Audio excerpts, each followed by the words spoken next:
तो hello welcome back guys to my YouTube channel. इस episode की शुरुआत में हमें जैंग लियांग को दिखाया जाता है जो कि वाइस सेक्ट लीडर के साथ सेक्ट मास्टर के पास जा रहा होता है। तभी जो वाइस सेक्ट लीडर होते हैं बोलती हैं कि दिन दहाड़े हमारे सेक्ट के अंदर एक चोर घुस गया और उन्होंने सेक्ट के डायरेक्ट डिसाइबल को इंसल्ट भी की और यहाँ तक कि बिना कोई ट्रेसेस छोड़े यहाँ से चले भी गए। ये तो सुनने में काफ़ी ज़्यादा भयावह लगता है। जो सुनकर जो जैंग लियांग होता है सेक्ट मास्टर से बोलता है कि आखिर वो लोग के कितने लोग थे। जो सुनकर जो वॉइस सेक्ट लीडर होती हैं जैंग लियांग से बोलती हैं कि उनके अनुसार कम से कम 10 लोग थे जो कि सेक्ट के अंदर घुस गए। जो सुनकर जो जैंग लियांग होता है वो भी चौंक जाता है और बोलता है कि क्या हमारे सेट के अंदर दिन दहाड़े 10 लोगों ने हमारे सेट के अंदर घुसपैठ कर दी। इसके बाद जो वॉइस सेक्ट लीडर होते हैं जैंग लियांग की तरफ गुस्से में घूरते हुए बोलते हैं कि तुम्हें अब पता चला कि आखिर जो एम्प्रेस हैं इतने ज़्यादा गुस्सा क्यों हैं। जो सुनकर जो जैंग लियांग होता है अपने मन में सोचता है कि कल रात में बहुत ज़्यादा थक गया था, इसीलिए मुझे लगता है कि मुझे रात में इधर उधर का फालतू में नहीं घूमना चाहिए था। इसके बाद हमें कुछ समय बाद का सीन दिखाया जाता है जहाँ पे जो जैंग लियांग होता है सेक्टर मास्टर के रूम के बाहर आ चुका होता है, जहाँ पे से आवाज़ आती है कि वो लोग कम से कम 10 लोग थे और शायद बाहर और भी कुछ लोग थे, नहीं तो मैं उन्हें आसानी से हरा देता। तभी हमें वॉइस सेक्टर लीडर को दिखाया जाता है जो कि बोलती हैं जैंग लियांग से तुम्हें अंदर जाकर कोई भी बकवास बातें नहीं करनी है। लेकिन इधर हमें जैंग लियांग को दिखाया जाता है जो कि उस वॉइस को सुनकर काफ़ी ज़्यादा हैरान हो जाता है और बोलता है कि आखिर ये वॉइस यहाँ पर कैसे हो सकती है। इसके बाद हमें मेन हॉल का सीन दिखाया जाता है जहाँ पर जो सेक्ट मास्टर होते हैं और बैठी हुई होती हैं और नीचे जो टाइचुई और वो जो बड़े अरमानों वाली लड़कियां होती हैं वो आपस में लड़ रही होती हैं। तभी वो जो बड़े अरमानों वाली लड़की होती है टाइचुई से बोलती है कि तुम्हारे जो सेक्ट का डिफेंस वो काफ़ी ज़्यादा यूजलेस है और इसके जिम्मेदार तुम लोग और कोई भी नहीं है। और उस लड़की की बात सुनकर जो टाइचुई होती है उससे बोलती है क्या तुमने देखा कि आखिर वो लोग कैसे दिखते हैं, अगर तुम हमें उनके बारे में कुछ बता सको कि आखिर वो लोगों ने कौन सी स्किल या टेक्निक का यूज़ किया तो हम कुछ लोगों को भेज सकते हैं जो कि इसके बारे में इन्वेस्टिगेशन कर सकते हैं।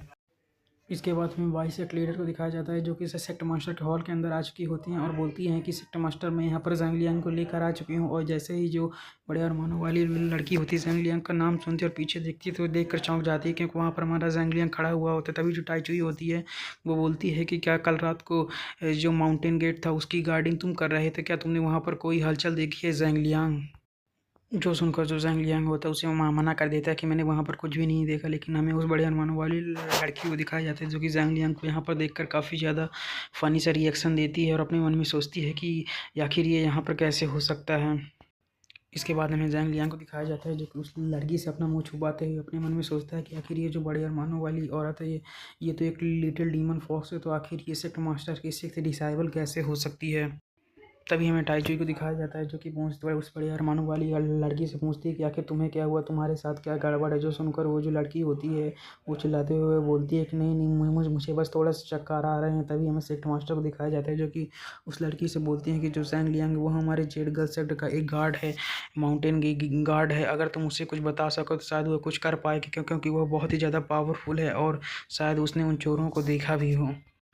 इसके बाद हमें जैंग लियांग को दिखाया जाता है जो कि अपने मन में सोचता है कि मैंने तो वहाँ पर केवल इसका अकेले ही फ़ायदा उठाया था और जो मैंने किया था केवल अकेले ही किया था, तो आखिर ये सबसे झूठ क्यों बोल रही थी कि क्योंकि वहाँ पर 10 घुस बैठी थे। और सबसे अजीब बात तो ये है कि ये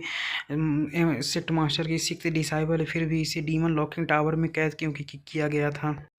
क्योंकि डीमन लॉकिंग टावर में तो केवल बड़े डीमंस को ही कैद किया जाता है। तभी हमें वहाँ पर सिस्टम की आवाज़ सुनाई देती है जो कि जैंग लियांग से बोलती है कि होस्ट अब हम आपको आपका 8th टास्क असाइन कर रहे हैं। जो सुनकर जो जैंग लियांग होता है अपने मन में सोचता है कि आखिरकार मेरा जो एक टास्क आ हीगा और हमें उस एक 8th टास्क के बारे में बताया जाता है जहाँ पे उसका जो टाइम लिमिट होती है 10 दिन के अंदर होती है और वह टास्क जिसमें कि जो जैंग लियांग उसे उसी बड़े अरमानों वाली औरत को ट्रेन करना है और अगर यहाँ पर जैंग लियांग उसे कंप्लीट नहीं कर पाता है तो जैंग लियांग को एक एक्सप्लोजन के द्वारा मार दिया गया, मतलब वही डेथ पेनल्टी उसे मिलेगी और रिवॉर्ड अभी भी अननोन होता है। और उस टास्क के बारे में सुनकर जो जैंग लियांग होता है उसके गोटे मुंह में आ जाते हैं और वो बोलता है कि क्या तुम पागल हो चुके, क्या तुम मुझे सच में इस तरीके के टास्क देकर कहीं तुम मुझे सच में मरवाना तो नहीं चाहते हो।